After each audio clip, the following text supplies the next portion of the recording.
Hello, I am an old tree.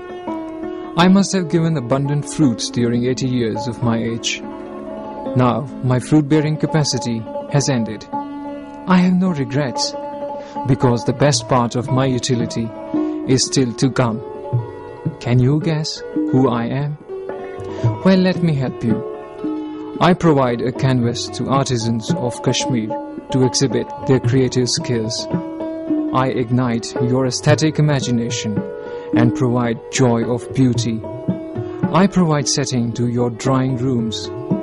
I decorate the walls of shrines and mosques and give sense to the beauty of houseboats.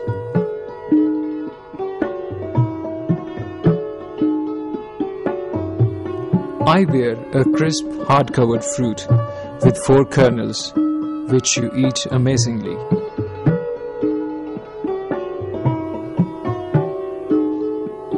Yes, I am a walnut tree. Botanists call me Juglans regia. My roots are firm and spread over several feet.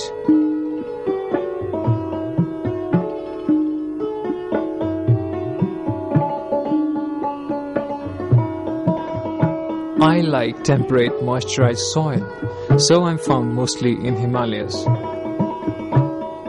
Kashmir Valley has been my permanent homeland from time immemorial.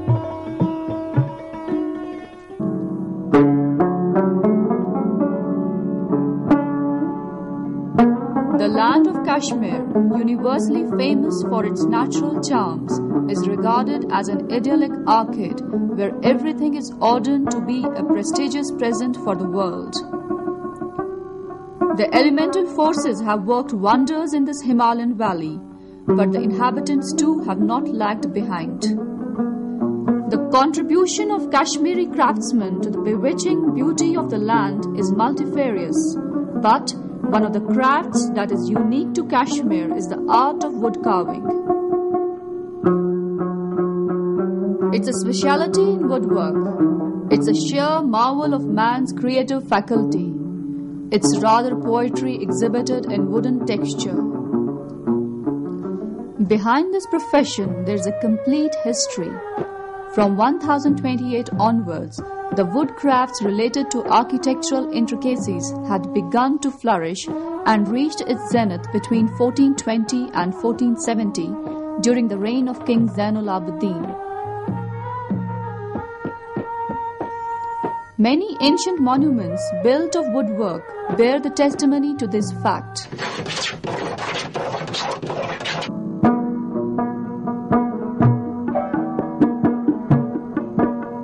Walnut wood is moderately strong, straight, grained, and even textured. It's suitable for high-speed machining. The finished product of walnut wood has a smooth, shining surface, takes a fine polish, and needs very little filling.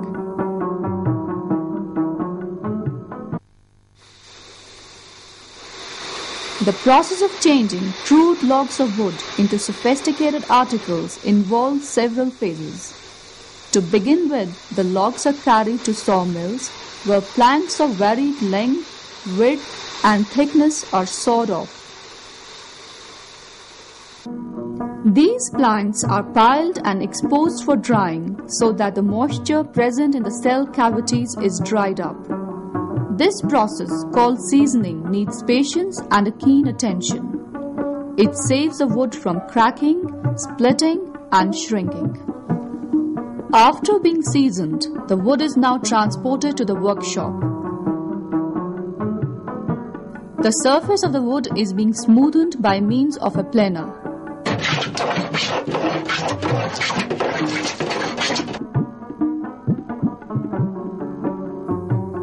In the first place, the artist marks the design with a pencil. It all is carried out with a free hand without using any geometrical tools.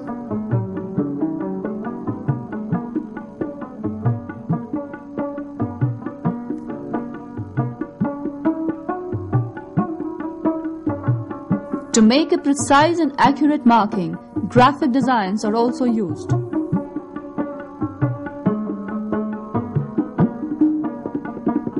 After that, the real work of carving gets underway. an assistant craftsman who chisels out the bowl shape, for instance, in a flower and leaf design, carves out the shape of petals and leaves.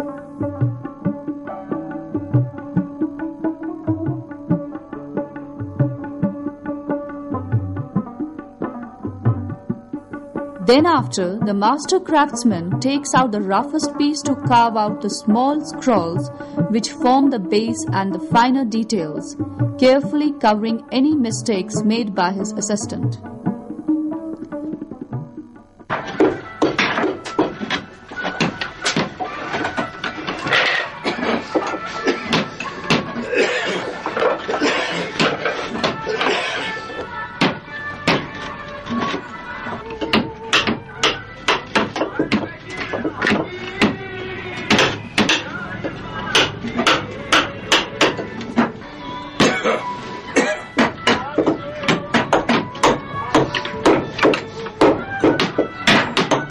It's worthwhile to enjoy the atmosphere of get-togetherness in the workshop with the soul-stirring music in the background. The woodwork is carried out so delicately, skillfully and beautifully that looking from a distance, one feels that the different shapes and the designs are being pasted on the object. But you go near and it's something different. There's nothing to be pasted, but it's all the carved work that lets you make the wrong guess.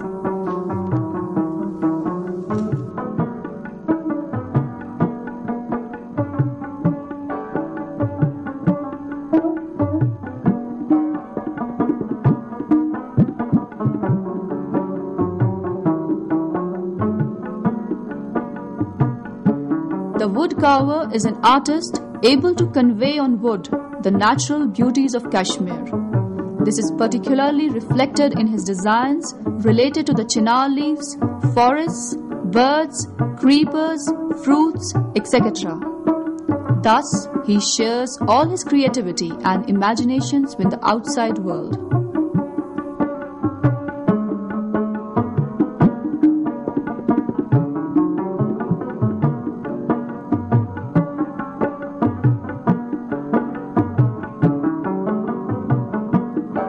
Apart from using synthetic adhesive, nothing artificial is used.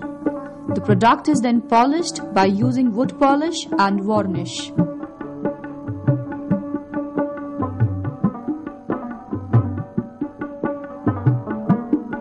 To maintain originality of the color of the wood, any kind of artificial coloring or painting is strictly avoided. No nails are used to fix up the disjointed parts together. There are typical grooves and sockets in which the different pieces of carved wood get fitted, making the article easily detachable for the sake of users' convenience. Now the article is ready for sale. It's marketed through the wholesale distributors, who in turn supply the material to the retailers at various tourist spots of the valley.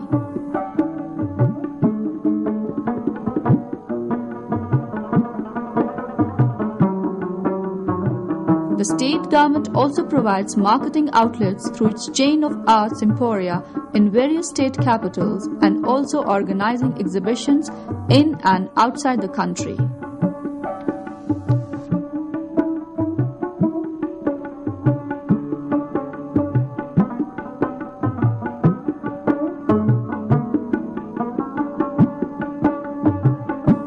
The people connected with this profession are seriously interested in making their art decorative as well as utilitarian. It's now increasingly been realized that the carving should be related to both form and function.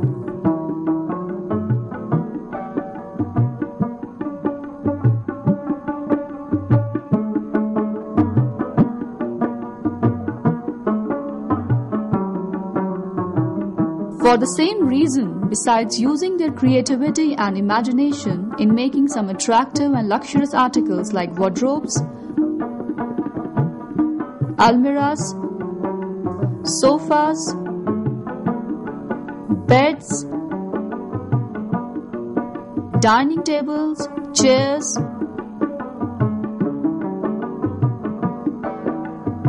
cigarette boxes, jewelry boxes, etc., the artisans use their skills for architectural purposes. This art is now extensively used in mihrabs, arches, walls, doors, and windows of fabulous houses.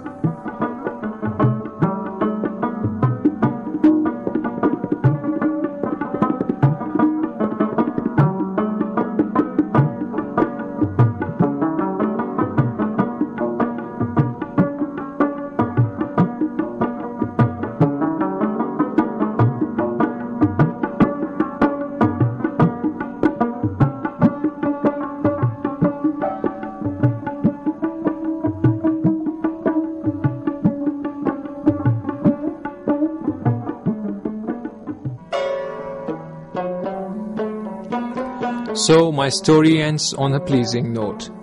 But then I feel concerned over the future of wood carving industry. The young ones are not showing any interest in learning the artistic traits from their elders.